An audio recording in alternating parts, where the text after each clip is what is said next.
नमस्कार शिक्षक साथियों, एक बार फिर से स्वागत है आपका चैनल चर्चा विद व्यू में। साथियों, वर्तमान समय में परिषदीय विद्यालयों में आए दिन ऐसे व्यक्ति हमारे विद्यालय प्रांगण में चले आते हैं और अपने आप को वह पत्रकार कहते हैं और उनके द्वारा विद्यालय में बच्चों से, अभिभावकों से, रसोइयों से, शिक्षकों से विभिन्न प्रकार के प्रश्नों के साथ साथ विद्यालय कार्य में हस्तक्षेप की भावना भी प्रकट कहीं न कहीं होती है।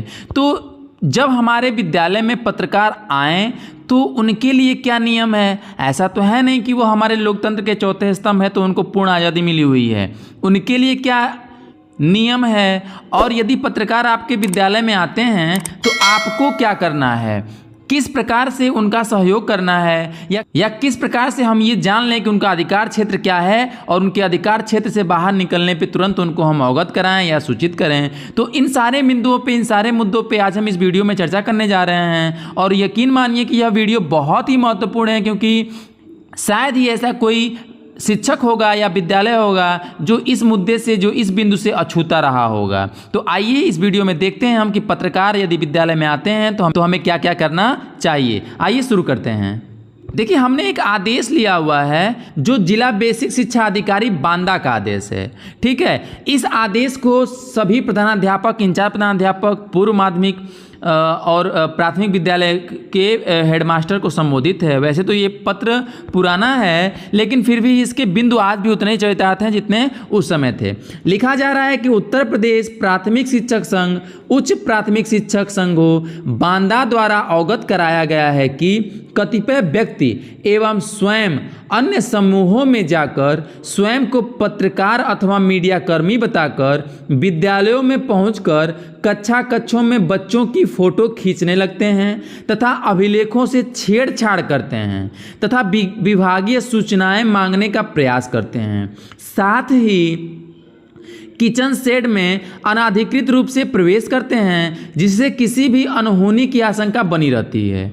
इनके द्वारा कहा जा रहा है कि प्राथमिक शिक्षक संघ और उच्च प्राथमिक शिक्षक संघों के द्वारा आदरणीय बीएसए महोदय को अवगत कराया गया है कि कोई भी व्यक्ति अथवा समूह विद्यालय प्रांगण में घुस जाता है या विद्यालय प्रांगण में चला जाता है और अपने को अथवा पूरे समूह को पत्रकार की संज्ञा देते हुए, पत्रकार बताते हुए वह विभिन्न स्थानों की फोटो खींचते हैं, साथ ही जो अभिलेख हैं उनके साथ भी छेड़छाड़ करते हैं और किचन शेड में भी अनाधिकृत रूप से प्रवेश करते हैं, जिससे किसी अनहोनी की आशंका बनी रहती है। उसके संबंध में बहुत ही महत्वपूर्ण बात कही जा रही है कि अतः आपको निर्देशित किया जाता है कि यदि कोई व्यक्ति समूह स्वयं को पत्रकार, मीडिया कर्मी बताकर विद्यालय में आता है तो सर्वप्रथम उसे शालीनता जिला सूचना अधिकारी द्वारा निर्गत परिचय पत्र दिखाने को कहें।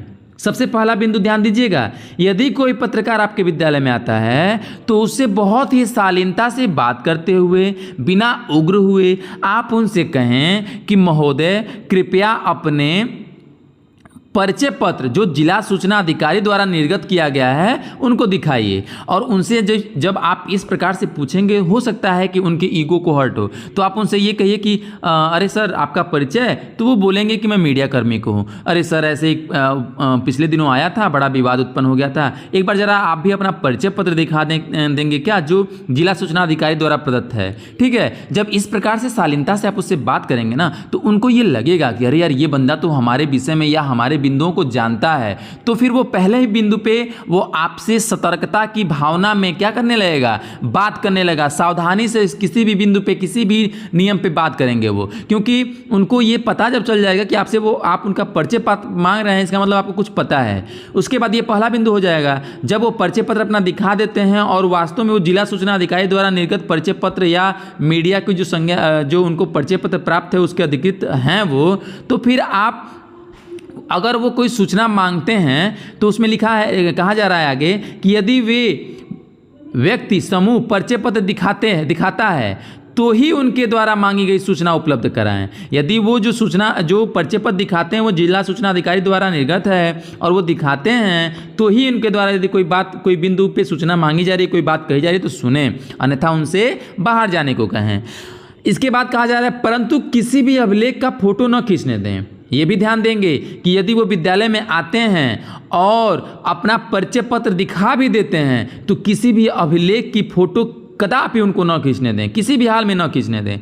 बिना परिचय पत्र के विद्यालय में आए व्यक्ति समूह को विद्यालय से बाहर जाने को कहें तथा कोई भी अभिलेख नहीं दिखाएं और न ही विभागीय सूचनाएं दें, जानकारी दें, सूचना या जानकारी दें एवं तत्काल खंड शिक्षा अधिकारी को सूचित करें। उक्त निर्देशों का कड़ाई से अनुपालन किया जाए। ध्यान दें, सबसे पहले यदि आपके विद्यालय में कोई पत्रकार आता है तो आपको क्या करना है? सबसे पहला बिंदु कि उनसे उनका परिचय पत्र मांगिए।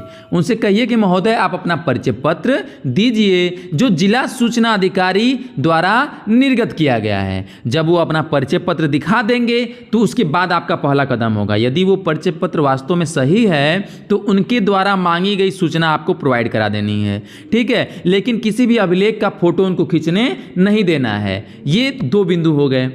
तीसरा बिंदु, यदि मान लीजिए कि वो परिचय पत्र दिखाते ही नहीं हैं तो फिर उनसे शालीनता से बात करते हुए कहें महोदय आप इस कार्य के लिए अधिकृत नहीं हैं, आप स्वतः बाहर चले जाएं, ठीक है। स्वाभाविक रूप से वो हो सकता है कि आपसे बाहर न जाएं या विभिन्न प्रकार के उग्रता का भाव या उग्रता का प्रदर्शन वो करें, तो उनके लिए आप तुरंत अपने सक्षम अधिकारी अर्थात बीईओ को अवगत कराइए। बीईओ को फ़ोन करिए कि महोदय देखिए एक पत्रकार तथाकथित आए हुए हैं, उनके मैंने सूचना मांगी, उनका परिचय पत्र मांगा तो वो नहीं दिखा रहे हैं और विद्यालय में इस प्रकार से उग्रता का भाव उत्पन्न कर रहे हैं और विद्यालय समय में हमारे शैक्षणिक कार्य को प्रभावित कर रहे हैं। आप हमारा शैक्षणिक कार्य प्रभावित हो रहा है, इसलिए आप हमारे सहयोग में आते हुए आगे की मार्गदर्शन हमको प्रदान करें, ठीक है। जब बीईओ महोदय के ये संज्ञान में आ जाएगा तो बीईओ महोदय अपने स्तर से इस पे जो है या तो किसी भी प्रकार की आपको सहायता की जरूरत होगी तो वो प्रोवाइड कराएंगे, ठीक है। उम्मीद है कि इस वीडियो में बताई गई जानकारी आपके लिए मददगार साबित होगी। मिलते हैं अगले वीडियो में,